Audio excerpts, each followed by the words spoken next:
In a small village surrounded by dry fields and dusty roads, there lived a boy who looked up more than he looked down. His name was Aaron. Every morning before the sun rose, while the sky was still painted in deep blue and silver, Aaron followed his father into the forest.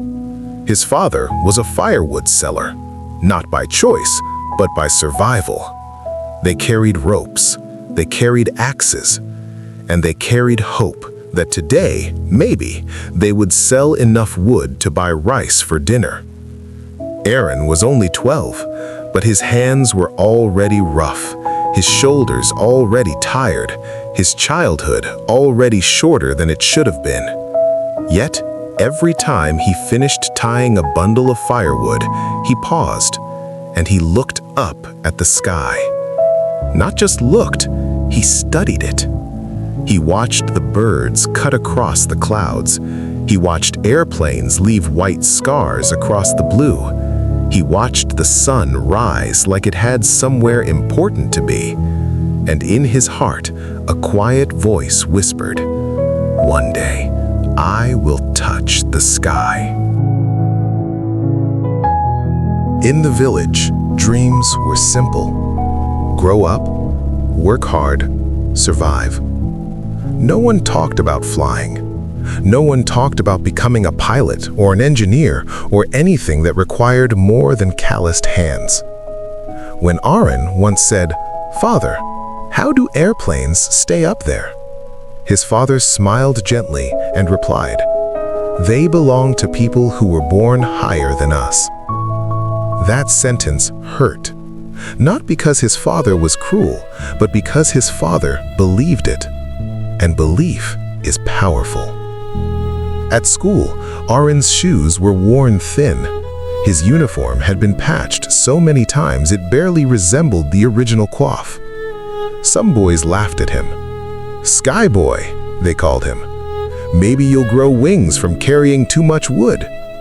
He laughed with them. But at night, when the village was quiet, he lay outside their small house and stared at the stars. He didn't want wings. He wanted knowledge. One afternoon, something changed. A truck broke down near the village. It belonged to a small aviation training team traveling to a nearby town.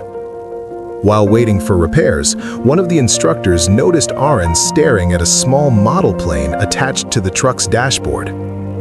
"You like airplanes?" the man asked. Aaron didn't hesitate. "Yes." "Why?" He swallowed. "Because they don't stay where they are born." The instructor paused. That answer was not common. The man reached into the truck and handed Aaron a small, torn magazine about aviation. "Learn," he said.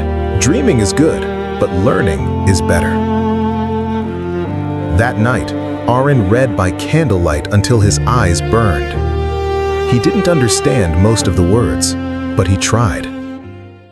Dreams are free, but chasing them is expensive.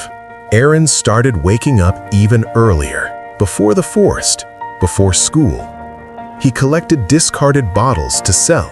He offered to clean the small village shop after closing. He saved every coin he could. When other children played, Aaron studied. When others rested, Aaron practiced math. He realized something important. The sky was not reached by wishing. It was reached by preparation. Years passed. His hands were still rough, but his mind was sharper than ever.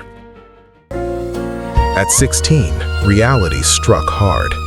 His father fell ill. The small income from selling firewood disappeared overnight. Hospital bills replaced school fees. Relatives whispered what everyone was thinking. "Stop studying, work full-time, be realistic." Realistic. That word feels heavy when you are poor. One evening, Aaron sat beside his father's bed. The man who had carried wood his entire life now struggled to lift a cup of water. "Father," Aaron said quietly, "what if I fail?" His father looked at him for a long time. Then he said something that changed everything. Fail at what? At chasing something bigger than this village. His father took a slow breath. I was wrong when I said airplanes belong to people born higher than us. I was tired that day. I forgot that height is not where you start, it's where you climb. That night, Areen cried, not because life was hard, but because he realized his father finally believed in him. Areen applied for a national scholarship for underprivileged students in science and engineering. Thousands applied. Only 10 would be chosen. He mailed his application with shaking hands. Weeks passed. No answer. He continued working, continued studying, continued hoping, but not expecting. Then, one afternoon, a letter arrived. Official, stamped, heavy. He didn't open it immediately. He was afraid, because sometimes hope hurts more than rejection. His father nodded toward the envelope.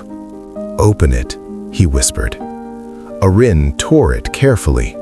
He read the first line once, twice, 3 times. Then he couldn't speak. He was selected. Leaving the village was not glorious. It was terrifying. The city was louder than thunder, faster than the wind, unforgiving. In class, other students spoke fluent English. They used laptops he had never touched before. They understood concepts he was still translating in his head. For the first time in years, he felt small again. One night, overwhelmed, he walked outside the dormitory. He looked up. The sky was the same. Different city, same sky. And he remembered, he was not trying to escape where he was born. He was trying to expand what was possible. So he worked harder than everyone. Not because he was smarter, but because he was hungrier. In his second year, Aaron failed an important exam. Failed. The word echoed in his mind like a verdict. Some classmates moved ahead. Some professors doubted him. He questioned himself. Was he only lucky? Was he pretending to belong?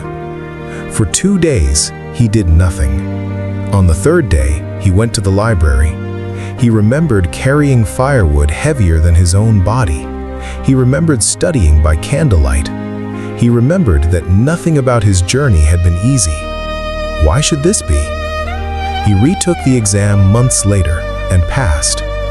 Not perfectly, but proudly. Years later, Areen stood on a runway, not as a passenger, but as an aerospace engineer, part of a team testing a new aircraft design. As the plane accelerated and lifted off the ground, wind rushing beneath its wings, Areen felt something deeper than success. He felt alignment. The boy who once tied firewood bundles had helped design wings. The son of a firewood seller had touched the sky. Not by magic, not by luck, but by refusing to shrink his dream to fit his circumstances.